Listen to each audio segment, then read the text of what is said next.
Hello there, my name's Thomas O'Regan, and over the last 6 years, I've built a substantially large residential portfolio. Now, me and my wife are investing in Melbourne at the moment, and today I want to talk about some of the reasons why I think, or some great negotiation points to get a price reduction when you're negotiating properties in Melbourne. Now, I've just made a list here, and one big one is interest rates are going up. So that means at the bank, when you go to get a loan, they are higher than they would be 1 year ago, 2 years ago, 3 years ago, for some substantial amount of time now. The interest rates are on the upward trajectory. So what does this do to the sentiment of people? It scares people. People don't want to make a decision. People step back a bit.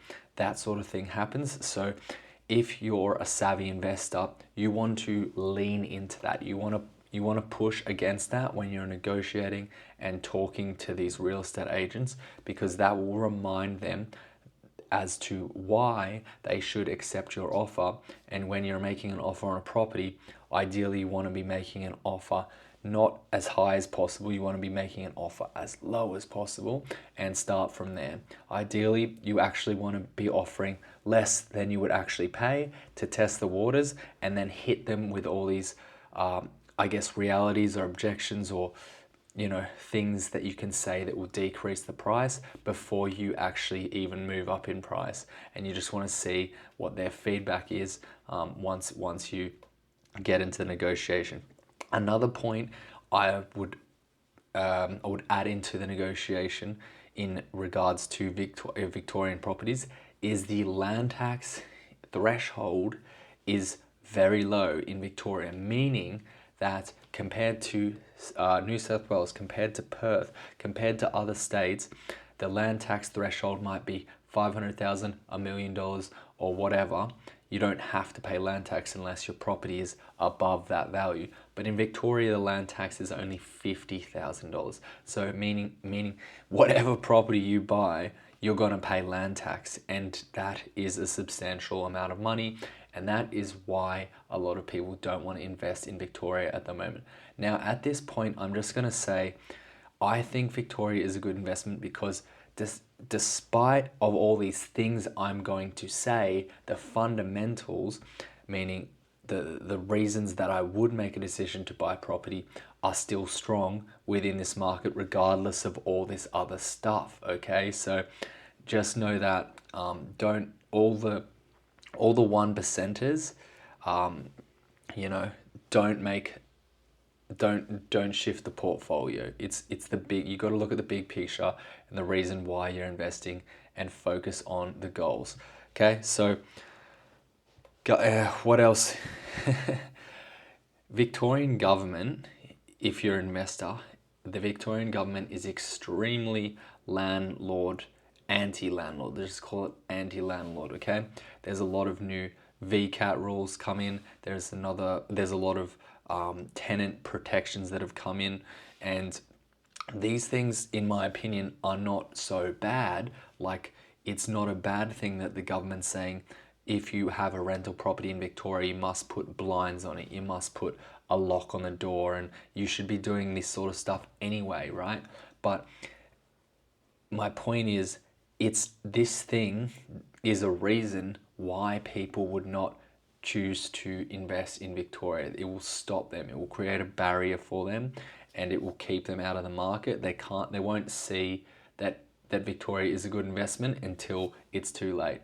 But you, as a savvy investor, you'll already be there making deals and getting them below their asking price, because you're knocking the price down with all these facts about why people don't want to buy there. Okay, so I would basically be saying to the real estate agent, look, I really want to buy this property, but comparing it to Sydney, like, I'm looking at investment properties there as well, they don't have all these like really harsh landlord restrictions, and I'm just really skeptical about buying this property in Victoria.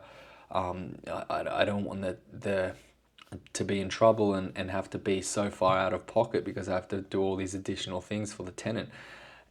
And then you ask for a discount, right? At all these points, you should ask for a discount and just remind them why Victoria is such a terrible investment. It's not, but that's the conversation you'll be having with a real estate agent if you're trying to get a discount. Now, um, these are some silly ones, but they get people sometimes, right?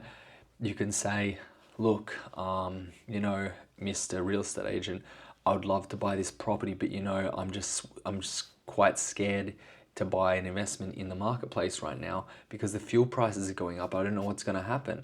And then he might sympathize for you and say, oh yes, I'm very scared about the fuel prices as well. I can see where you're coming from.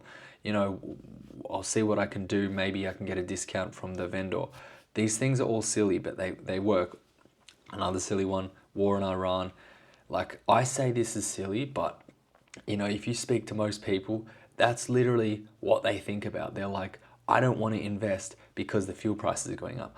I don't want to invest because the war. Seriously, like, whether you are or are not going to make money in property has nothing to do with the fuel prices or the war, okay? But if you're stupid, then if the people you're talking to are stupid, then you can use that to get a discount on the property, right? Okay, so there's also something else that's kind of relevant, and it's probably national, but you can use it in your negotiation as well. You can say, hey, listen, Mr. Real Estate Agent, I'm getting cold feet, and you could probably say this like halfway through the deal. Like maybe you're almost got a closed deal, and you just wanna pull out, like potentially pull out. You want to show that you're going to pull out because something's happened. You can say, hey, look, it's May. The Treasury's coming out with a new budget. They're going to scrap negative gearing. They're going to scrap capital gains tax. And if you say these things, that can make them think you're going to pull out, and they'll try and push the deal through. Okay, you want the deal. You want to do transactions, you want to buy properties, you want to get discounts. This is the stuff that is going to get you discounts, okay? Also, you could even say, right, Australia is considering, and I'm telling you, let me just preface this, Australia is considering removing capital gains tax. Sorry, they're removing the capital gains. They're considering removing the capital gains tax discount. So, what you could say to the real estate agent, hey, look, we should really do this deal now because the government might remove capital gains tax discounts, and then the vendor, if they're selling this property, they might not get not get such a great profit because they're going to have to pay more tax. Look, I'm gonna wrap it up there.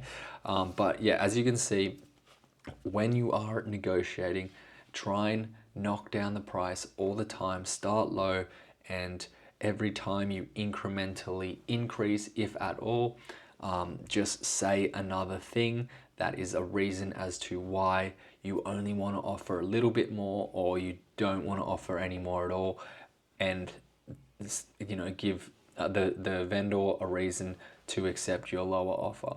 Okay, so that's 5-6 things that I've listed out, and hopefully it works well for you. It's definitely been working well for me. So see you guys next time. Bye.